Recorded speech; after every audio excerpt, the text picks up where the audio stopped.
What's the story, Morning Glory? What's the word, Hummingbird? Thank you so much for clicking on my channel and for joining me for this review of 90 Day Fiance Season 10, Episode 17. You May Now Kiss the Bride. Let's get started with Clayton and Annalie. So when we see Annalie, she's on the phone with her mother and she's telling her mom that she's having second thoughts about walking down the aisle. She tells her mom that her and Clayton have been having way too many arguments, and so it may not be a good idea for them to get married right now. Her mom tells her to push through. Her mom tells her, look, all couples go through this. All couples argue. It's no big deal. If you don't get married to him, it's going to be like you wasted the last 2 years of your life. So her mom is trying to encourage her to stay, just to stay the course and go through with the wedding, which to me, I don't know. Maybe her mom doesn't know the full story, but I would not have recommended that Annalie still get married to Clayton, simply from the fact that Annalie has never acted like she even liked Clayton from the moment that we met her.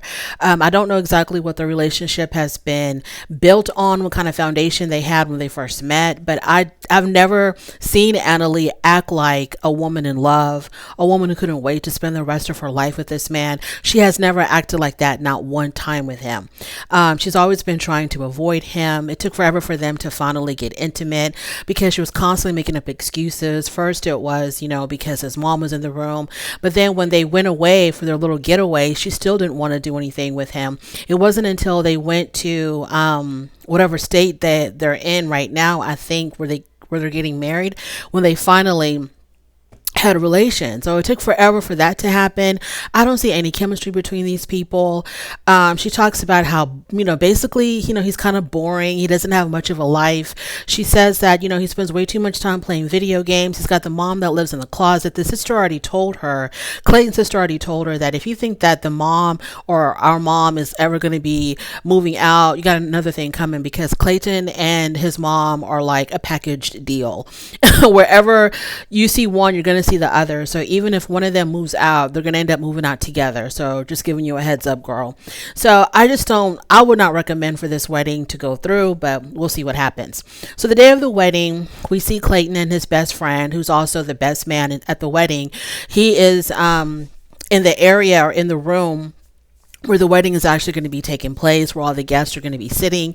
And there's one particular seat at the very front that has been reserved for his brother, who passed away 5 years ago. So he's reminiscing about his brother. He's telling his best friend about what happened to his brother. His brother had passed away in a car accident. It was really sudden and obviously, very tragic for the family. And so as he's talking about his brother, he starts to cry. And it's just everything all at once hitting him. It's remembering his brother. It's the fact that Annalie is not communicating with him at all, because he had reached out to her. He sent her a voice note message that she still had not responded to. So Clayton is really going through it, which on a day which is supposed to be the happiest day of his life. So now we're 3 hours before the wedding. All the guests have arrived.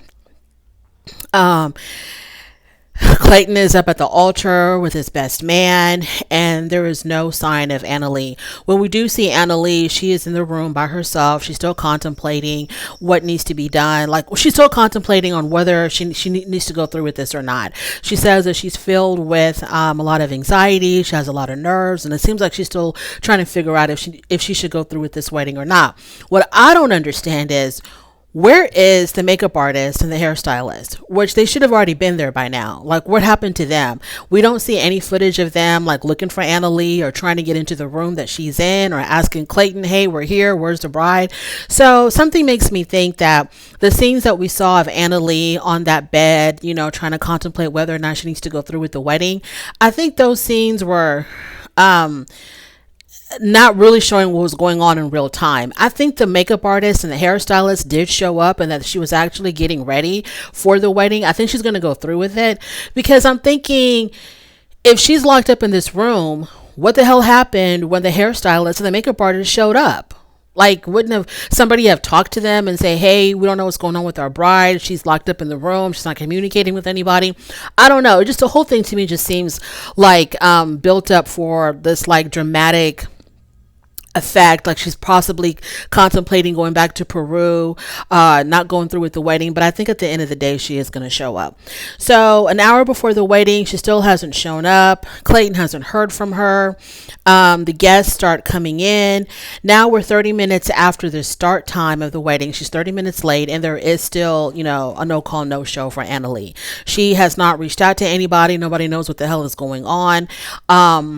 So the whole thing, I just really feel like she's going to pull through and she's going to show up, because I think she's just getting her hair and makeup done. I bet when she walks down the aisle and after they get married, she's going to say that, her hair and makeup people were running late or something. So I'm not really thinking that she's not going to go through with the wedding. I'm not thinking that at all. But you know what?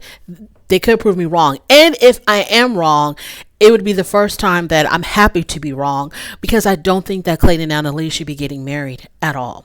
Moving on to Gino and Jasmine. So it's their wedding day as well. And after 3 years of being together, 18 months of trying to get the visa, the day has finally arrived for them to make it official. And I did not feel anything. I have watched Gino and Jasmine's journey since day one, and I absolutely felt nothing. And I'm a sucker for weddings. I felt absolutely nothing when I watched their ceremony. When I watched them getting married, I felt nothing. I was like dead inside. Like I really didn't care. So Gino's uncle Marco will be the one walking Jasmine down the aisle, because as we know, her family's back in Panama, so there's nobody on her side to walk her down the aisle. So she calls her sister as she's getting ready, and her sister have a moment, and Jasmine starts crying. She's missing her family. She's really wanting her family to be there on her special day. So when Jasmine puts on her wedding dress, I think to myself that she did look nice. I mean, Jasmine looked nice. Bottom line, she looked really, really pretty. But I think like the size of her boobs were just kind of like very distracting and taking away from the overall effect of her look. So the boobs were just way too big. The dress was way too small, I think, in the chest area. But that's her style. So Uncle Marco, he shows up to get her, and then, it's time for the ceremony. He walks her like down the aisle, but it's an outside wedding. So it's like there's this pathway that they take to get to the altar. And her family's going to be watching through Zoom or Teams or whatever. And I wish I could have fast forwarded this scene. I really do. Like, I really didn't care about watching the ceremony, but I was watching it in real time, so I was stuck with it. I had no emotion, no feeling, really nothing to say. They wrote their own vows, they exchanged vows, and then they were finally married. After the ceremony, one of the relatives tells us that in the beginning, they were a little bit skeptical about Jasmine, but now they think that she's going to fit right in. I don't think so. Which Jasmine are you talking about? I don't think Jasmine's going to fit right in. I don't think they're ever going to see Jasmine again. I think Jasmine's going to do whatever she can to avoid spending any kind of quality time with Gino's family. And if she is around them, it's going to be because, Gino has to beg her to be around his family. So after everything is said and done, Jasmine really wanted to take a picture with Gino without his hat. And he had that look of, a deer caught in headlights look, like that's not going to happen. But eventually he agreed. And so he took his hat off, and they took the picture together without his hat. His bald head is not, and I understand that him, the one with the bald head, he feels extremely self-conscious about it. But if he only knew that nobody really cares, it's no big deal. If it was shocking, it's shocking because we're not used to it. But if he had always shown us his bald head, and never wore the hats, it would not be that big of a deal. But I understand him, it does something to him to show his bald head. But to the rest of us, we really don't care. It's not a big of a deal. I think he makes it more of a deal than what it is when he puts on the hats. I think the hats brings more attention to it, because he'll wear a hat during times when it's not appropriate to wear a hat, or it doesn't make any sense to wear a hat. Like, I don't think he should have worn the hat at the altar. Jasmine had told us that he was trying to go for some 1920s, what does she call it? Prohibition look or something. I don't know. And it did not look like that. The wedding did not look like it had any kind of 1920s, 1930s theme. It looked like just a regular wedding. I don't think it had any kind of theme at all. So his excuses of why he should be wearing his hat just doesn't make any sense. And you bring more attention to it. So, but that's Gino. Whatever makes him happy makes me happy. If he likes it, we love it. Moving on to Citra and Sam. So now it's time for them to have their American wedding. They already had the Muslim ceremony, so now it's time for the American one. Her family wanted to know the process of the American wedding. So Sam is explaining, what's going to be happening. They're going to be walking down the no, he said that her father's going to walk her down the aisle. They're going to stand before the officiant, and the ceremony is going to take place, etc., etc. So her father wanted to know if the officiant was Christian and were they going to be reading from a Bible, which, yes to all of the above. So the father was like, Citra's father was like, no, my daughter's not going to get married she's not going to have a Christian ceremony. Her wedding is not going to be a Christian ceremony because y'all are now Muslim. So there's no, that's not going to happen. So now they have to scramble and try to find an officiant who is not religious based, I guess, like a non-religious officiant. And of course, when it comes to wedding officiants, you just can't find one on the fly. You have to book them weeks, months in advance. So he's calling a whole bunch of people trying to find one. And then all of a sudden, his brother tells him that their other brother is actually an officiant. And I'm like, how did this go by Sam? Maybe him and his brother don't have a relationship or any contact with one another. But I'm like, how did you not know this? But anyway, so one brother tells him that their other brother actually is an officiant and can actually marry them, and he's not based with any type of religion, so he's not going to be using the Bible or anything like that. So he goes up to his brother and he asks him, will you officiate our wedding? The brother was like, of course. So problem solved. And I'm like, wow, what a stroke of luck. What a coincidence that when you're so desperate to find a non-religious based officiant, your brother just happens to be one. I don't know what was going on there. So, the pastor shows up, the one who was going to actually do the wedding. Pastor Dan shows up and he's ready to go. So Sam basically has to tell him that your services are no longer needed. And Pastor Dan is like, that's fine. As long as this check clears, I'm all good. So moving on from there, Sam now has to ask her father, Citra's father, if it's okay if his brother does the wedding ceremony. And the father's like, it's cool as long as he doesn't pull out no damn Bible and doesn't talk about Christianity in any kind of way. I'm cool with it. So we get a moment where Citra is reminiscing, or she's telling us about how she misses her mom and really wanted her mom to be there and how sweet her mom was. And ever since her mom passed away, she tells us that her and her dad had become very, very close, and her dad is her best friend, but she does miss her mom. And of course, she really wanted her mom to be there, and she got emotional while she was talking about that. So at the altar, we're ready for the wedding to take place. By the way, Citra looked really beautiful in her gown. So they're at the altar now. The brother's up there ready to get this going. But Sam said that he had something to do real quick. So he reaches into his pocket and he pulls out a ring box and he gets down on one knee and he proposes to Citra with the upgraded ring that he had recently bought for her, because when he proposed to her initially, either he didn't have a ring or he had to choose like a really crappy cheap ring. So he finally had gotten her an actual upgraded beautiful engagement ring.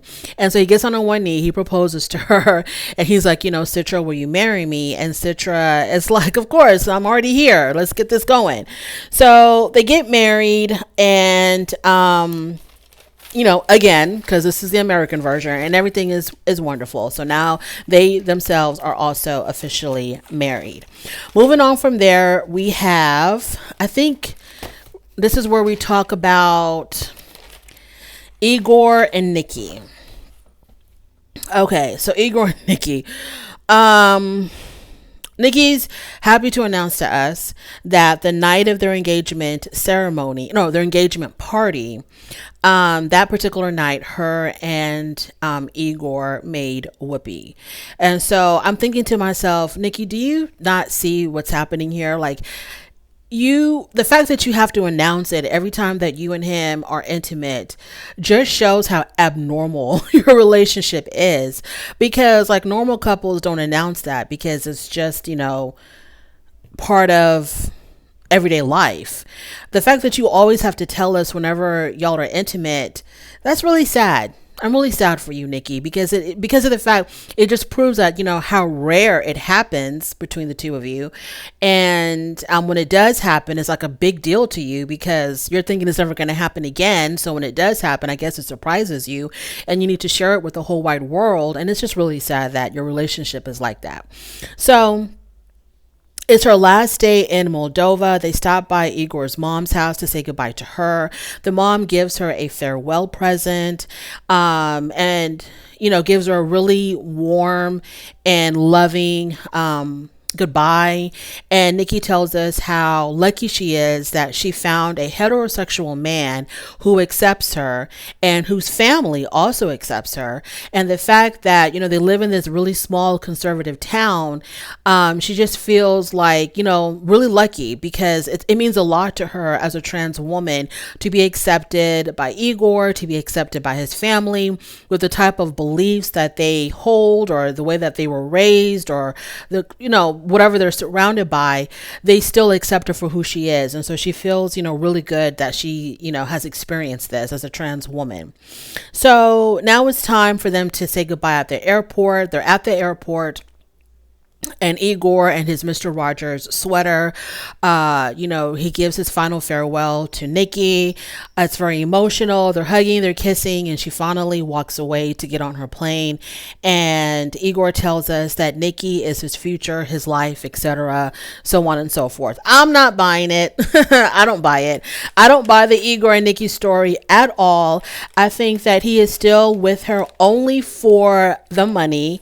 I don't think that he has any real love for her. I hate to say that. I just don't think he does. I don't buy it at all. I think he's with her because of the fact that she sustains his lifestyle. I think that's the only reason why he's with her. I don't think it's real love. I think that, Nikki deserves something better. I don't know. I just don't buy it. I don't feel it at all. I don't see the connection. I barely see the chemistry between them. The fact that, she has to constantly beg him for intimacy. It's just, no, it's not a good look. Not a good look at all. Moving on to Sophie and Rob. So it's 5 days for them to get married, and Rob drops Sophie off at the florist because she's going to be picking out her bouquet with her mom. Her mom is already there waiting for her. So he just drops her off and he drives off. So when Sophie comes in, her mom is like, "Oh, did Rob drop you off?" And she says, "Yes." And her mom is like, "Well, how come he didn't want to, just give me like a really quick hello? He should have stepped in and just said hello real quick." And there's a lot of tension between Sophie's mom and Rob, and it's kind of obvious why he didn't. He's trying to avoid her at all cost. And so the mom is like, "I think it's really rude that he didn't do that." She's like, "I don't need his hello, but you would think that, with me being his future mother-in-law and this and that he would have wanted to show some respect and come in and said hi." I feel like there's nothing that Rob could do to make her happy, because she really doesn't like him, and she really thinks that her daughter deserves somebody better than him. So I don't think there's anything that Rob could do that would satisfy Sophie's mom. But I get what she's saying. It was rude of him. I think he should have stepped in and said a quick hello and went about his business. But oh well. So later on, Sophie's mom comes over to their apartment, and she's going to be spending the night with them because they're all supposed to be traveling to Santa Barbara, I think the next day, for the actual wedding. So when the mother shows up, she has her suitcases with her, and Rob does not get up to help, which I'm thinking that's really, really rude. I understand that you don't like each other. You can't stand the woman, but this is still the mother of your soon to be wife, and you need to show a little bit of respect. And of course, there's this whole thing about respect. You got to give it to earn, you got to give it to get it, or you got to earn it to get it, or whatever. But look, I'm old school, and you have to show your elders, especially the parents of your spouse, some kind of respect. It takes nothing for him to get up and help her with her bags. That's all he has to do. But he didn't even want to do that. At least he did blow up her mattress, because she's going to be sleeping on the air mattress. So at least he did that for her. Didn't expect her to, blow it up on her own.